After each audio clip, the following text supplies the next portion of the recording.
What's going on, boxing fans? It's Julian Williams with The Distance. I'm here with another mailbag question for today.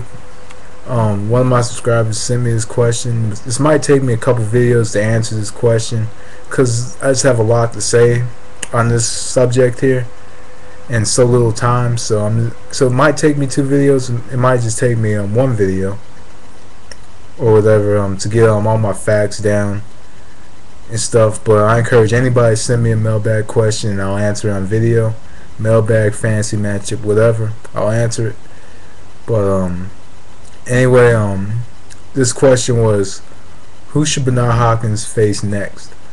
Roy Jones, Danny Green, David Haye, Tomas Adamek, or retire? Overall, I'm gonna say this is kind of a loaded question, so it's gonna take me quite a while. But anyway, Bernard Hopkins is about 45, 46 years old, and I think he's looking for a big fight to cash out on. I'm not mad at him for it. He did start his career out late, and I guess at the same time, he's making up for lost time because he was in prison for a few years and didn't really get the opportunity to fight like for the '84 Olympic team or whatever. Fight when he was younger. So maybe that's one of the reasons why he's still fighting now, and he keeps himself in great shape.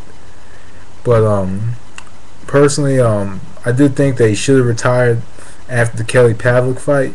But when he fought Enrique Ornelas, he pretty much had the world waiting for another fight. When he fought Enrique Ornelas and then Danny Green knocked out Roy Jones, so it brought a lot of anticipation to boxing fans for Bernard's next fight. But Roy Jones Jr. Really, I think this fight should have happened in 2002, 2003, when both of them were on top of their game. I'd say preferably 2002, because this is before Roy Jones had moved up to heavyweight to fight John Ruiz, and Roy Jones was just still on top. He still had his reflexes, still had his just still had everything, still had the full package. It was still the prime Roy Jones that we all see here on YouTube or seen growing up, like myself. So overall, I thought the fight should have happened in 2002. To be honest with you, to make a fair assessment. But this is a fight that should have happened years ago. And this is after Bernard had won the undisputed middleweight championship from Felix Trinidad, made himself a household name with the boxing fans, in general. When he had the upset against Tito Trinidad, because everybody was picking Tito Trinidad to win. I would even go as far as to say before I even heard of Hopkins, and never heard the Tito Trinidad fight, when I was just simply watching on ESPN one day or one night, I thought Tito Trinidad was going to win, because I did hear of Tito Trinidad, when I first started watching boxing, as a hardcore fan, around 2003. I was a casual fan before that, but in 2003, I became a hardcore fan.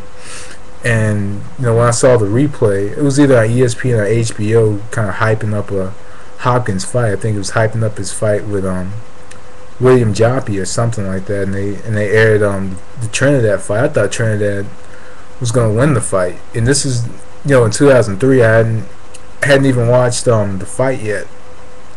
I hadn't even watched the fight yet. All I knew was Trinidad retired. I actually watched the legendary nights of legendary fights.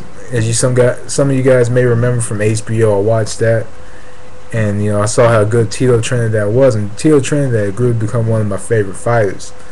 But I actually thought Tito Trinidad would win, but Hopkins actually pulled off the upset, which kind of surprised me. But since I was such a hardcore Roy Jones fan, I didn't like Bernard Hopkins at first because I was such a hardcore Roy Jones fan, and I would see Roy Jones, talk so much trash about Bernard in his interviews, and just other kinds of his post fight interviews or interviews on radio stations because I remember he came on K104 out here in Dallas, and he was to promote his album, and he didn't have nice things to say about Bernard, but this is just a fight that should have happened in 2002, hands down, 2002, 2003, before the Ruiz fight. At least this is a fight that should have happened years ago. So right now, Roy Jones had just lost to Danny Green. Now there's a lot of controversy surrounding it, saying hand wraps and stuff like that. But really, I think Roy Jones' punch resistance is not the same as it used to be. Or well, really, I don't know if Roy Jones ever had punch resistance, to be honest, because he never really got hit that hard. But really, I think Roy needs to retire. I wouldn't mind seeing this fight, but at the same time, I just don't want to see this fight happen now. I think that when Roy Jones lost to Danny Green, that's just a sign that the fight was just too late to happen. And Danny Green, I would like to see this fight. I would like to see Bernard Hopkins fight Danny Green, because Danny Green did knock out Roy Jones in one round, and that brings a lot of intrigue and a lot of focus to this fight. It's like, can Danny Green do it again? Can Danny Green knock out Bernard Hopkins the same way that he knocked out Roy Jones? This is like the same story of the Pavlik fight, because as everybody remembers, in the Pavlik fight, everybody was wondering if Hopkins was going to get knocked out by Kelly Pavlik. All kinds of articles everywhere. There are people predicting Pavlik to knock out Bernard Hopkins. I remember looking on Eastside Boxing one time, and the author of a certain article had said something like Hopkins may go to sleep for the first time in his career. He hadn't been down since like '94. But a lot of people were thinking Hopkins was going to get knocked out.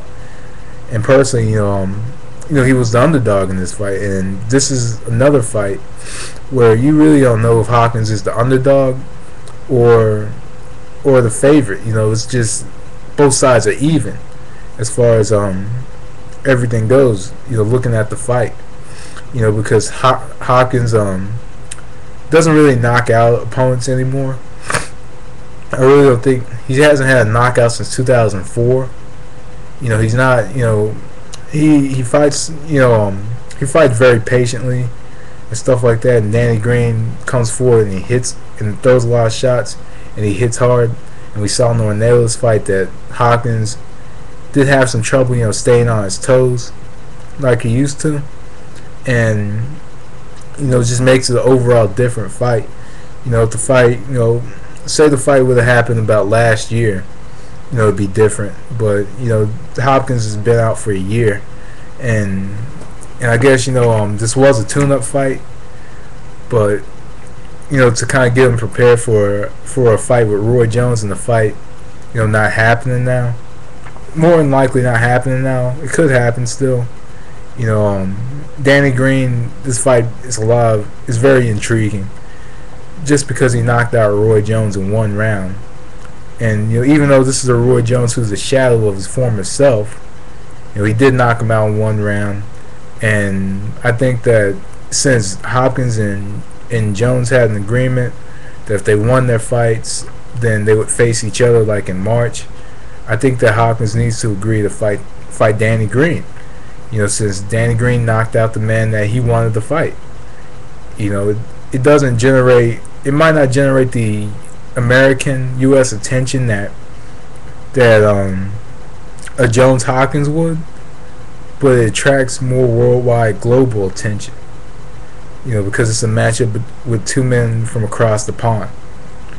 So anyway, right now this is part 1 of the video, and I'm about to go to part 2. But check out part 2. Thanks for watching. Peace.